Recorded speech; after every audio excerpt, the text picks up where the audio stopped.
إن الحمد لله نحمده ونستعينه ونستغفره ونؤمن به ونتوكل عليه ونعوذ بالله من شرور أنفسنا ومن سيئات أعمالنا من يهده الله فلا مضل له ومن يضلل فلا هادي له ونشهد أن لا إله إلا الله وحده لا شريك له ونشهد أن محمدا عبده ورسوله أما بعد فإن خير الحديث كتاب الله وخير الهدي هدي محمد صلى الله عليه وسلم وشر الأمور محدثاتها وكل محدثة بدعة وكل بدعة ضلالة وكل ضلالة في النار. أعوذ بالله من الشيطان الرجيم.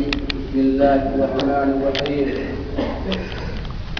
يا أيها الناس ربكم الذي خلقكم من نفس واحدة وخلق منها زوجها وبث منهما رجالا كثيرا ونساء واتقوا الله الذي تساءلون به والأرحام إن الله كان عليكم رقيبا. يا أيها الذين آمنوا اتقوا الله وقولوا قولا سديدا يصلح لكم أعمالكم ويغفر لكم ذنوبكم ومن يطع الله ورسوله فقد فاز فوزا عظيما. يا أيها الذين آمنوا اتقوا الله حق تقاته ولا تموتن إلا وأنتم مسلمون.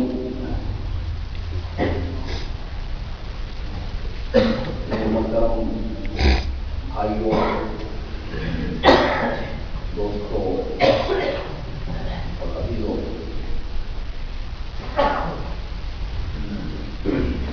آج جمعہ کا مبارک دن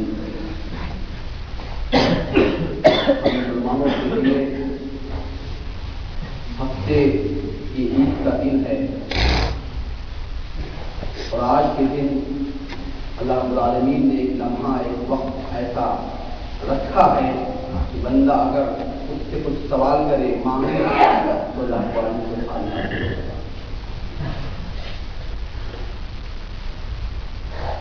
اس سے بھی اہم بات یہ، میں آپ سب کو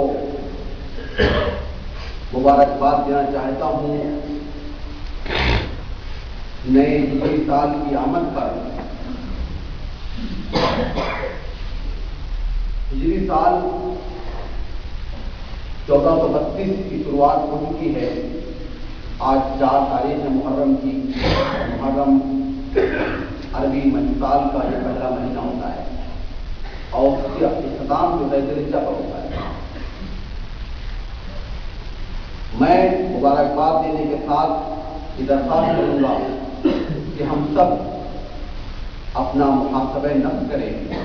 پچھلا جو سال گزرا، اس سال ہم سے کیا غلطیاں ہوئیں، اس سال ہم سے کیا کوتاہیاں ہوئیں، کیا لفظیں ہوئی، کس کا ہم نے حق مارا، کس پر ظلم و زیادتی کی، کس پر ستم کیا، یا اللہ رب العالمین کے حقوق میں، بندوں کے حقوق میں ہم سے کیا غلطیاں کی، اس کا محاسبہ کریں۔ اس کو اپنے دل سے سوچیں اور عہد کریں کہ جو غلطیاں یا خامیاں ہم سے پچھلے سال میں ہوئی ہیں آئندہ ہوئی۔ میرے بھائیوں، جب انگریزی سال کا اختتام ہوتا ہے، عیسوی سال کا اختتام ہوتا ہے، تو لوگ بڑے ہی دھوم دھام کے ساتھ جشن مناتے ہیں، چراغا کرتے ہیں، ہیپی نیو ایئر کہتے ہیں، نہ جانے ایسے کہ غیر شرعی کام کرتے ہیں جس کا نہ تو ثبوت ثابت ہے، نہ صحابہ کرام ثابت ہے، نہ ہی سلف کا کے رویوں اور کے طریقوں سے ثابت ہے، اور ہم ایک بدعت کے مرتکب اور گناہ کے مرتکب ہوتے ہیں جب ہم دسمبر کی آخری تاریخ کو ہم ہیپی نیو ایئر یا مبارکبادی کا پیغام یا اس دن آتش بازی یا اور کسی جشن مناتے ہیں۔ اسلامی مہینہ، اتنا پیارا مہینہ، اتنا پیارا سال اللہ تعالیٰ نے ہمیں عطا کیا، ہجرت کے اس عظیم الشان واقعے کی بنیاد پر جس سال کا انتخاب عمل میں آیا، اس اہم تاریخی لمحے کو آپ یاد کریں کہ اللہ کے نبی صلی اللہ علیہ وسلم حضرت ابوبکر کے ساتھ تنہا مکہ سے مدینہ کی طرف کیسے پہنچا۔ اس اہم واقعے کو یاد کرتے ہوئے اپنے آپ کو ان تاریخوں سے جوڑیے، اس سال سے جوڑیے۔ ایسا نہ ہو کہ آپ کو ہیں اور آپ آج نیا کریں اور آئندہ آنے والی نسلیں ہیں وہ بھی بھول جائیں، اپنی اسلامی تعلق اور اس تقویم کو بھول جائیں۔ میرے بھائیوں، محرم کا یہ مہینہ ہے، بڑا ہی مبارک مہینہ ہے. اللہ رب العالمین نے شہور اللہ کے 12 شہرا، اللہ رب العالمین کے یہاں مہینوں کی گنتی ہے 12 ہے.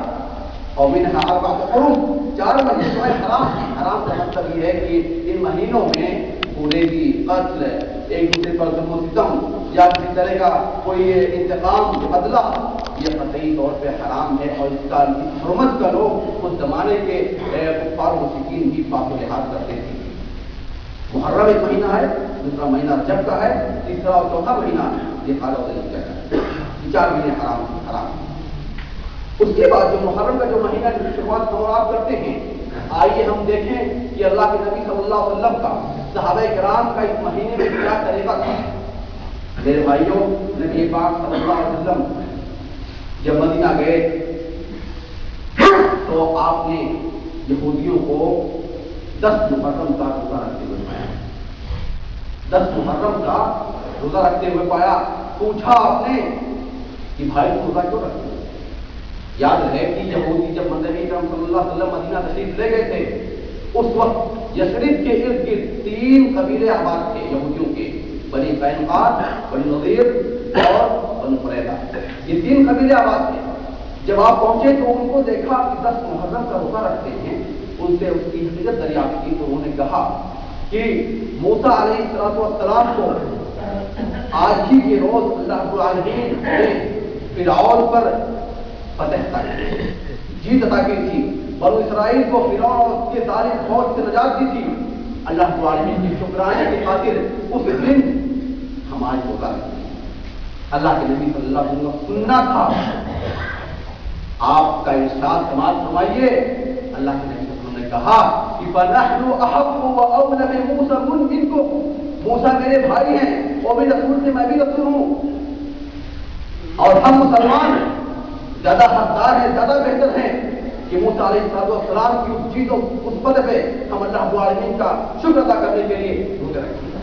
اللہ کے نبی صلی اللہ علیہ وسلم نے خود روزہ رکھا. صحابہ کرام کو تلقین کی روزہ رکھنے کی. صحابہ کرام روزہ رکھا 10 تاریخ کو. اور پھر اس کے بعد آپ نے فرمایا کہ لئن بقیت الی قابل لاصومن التاسع. کیوں؟ اس لیے کہ اللہ کے نبی صلی اللہ علیہ وسلم نے کہا کہ خالف الیہود والنصارى، کیا یہودیوں اور نصارہ کی مخالفت کرو، ان کی مشابہت سے بچو، تشابہ نہیں ہونا چاہیے. تو آپ نے کہا کہ اگر آئندہ سال میں زندہ رہا تو میں ضرور 10 کے ساتھ 9 کا بھی روزہ رکھوں گا، یعنی میں 2 دن روزے رکھوں گا.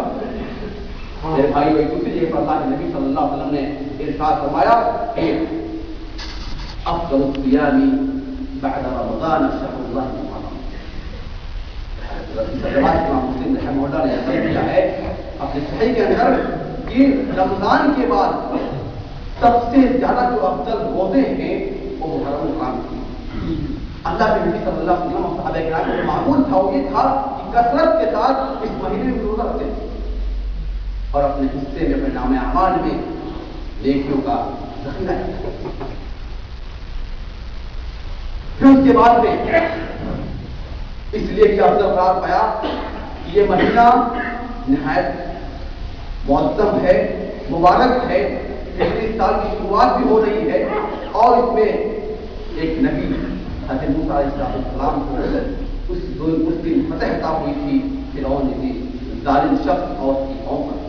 تو شکرانے کے لیے نبی اکرم صلی اللہ علیہ وسلم آپ صلی اللہ علیہ وسلم دفعی سہارے کا رکھا تھا کہ آئندہ سال آپ کو موقع نہیں ملا اور آپ اپنا ورن چاہ ملے. لیکن اس سے ثابت یہ ہوتا ہے کہ ہمیں یہود و نصارہ کی مخالفت کرنی چاہیے. روزہ رکھنے کے معاملے میں 9 اور 10 کا روزہ رکھنا چاہیے، یا 10 اور 11 کا روزہ رکھیں ہم، یا تینوں تاریخ کے روزے رکھے جائیں. 9، 10 اور 11 تینوں روزے رکھے جائیں. میرے بھائیوں، صحابہ کرام نے اور اللہ کے نبی صلی اللہ علیہ وسلم نے اور سلف صالحین نے نبی پاک صلی اللہ علیہ وسلم کی زندہ رکھا. اس مہینے میں کثرت کے ساتھ روزے رکھے اور سنت کے مطابق اس مہینے میں اپنے اس مہینے کو خوشیوں کے ساتھ، جشن کے ساتھ، مسرت کے ساتھ منایا. اللہ تعالیٰ کا شکر ادا کیا اور اس روایت کو آج بھی سلف صالحین کے نقش قدم پر چلنے والے اس چیز کو زندہ رکھے ہوئے ہیں، تابندہ رکھے ہوئے ہیں اور ان تمام شرک و خرافات کو رکھے ہوئے ہیں. وبارك الله لي ولكم بالقرآن العظيم ونفعني وإياكم بالآيات والذكر الحكيم إنه تعالى جواد كريم ملك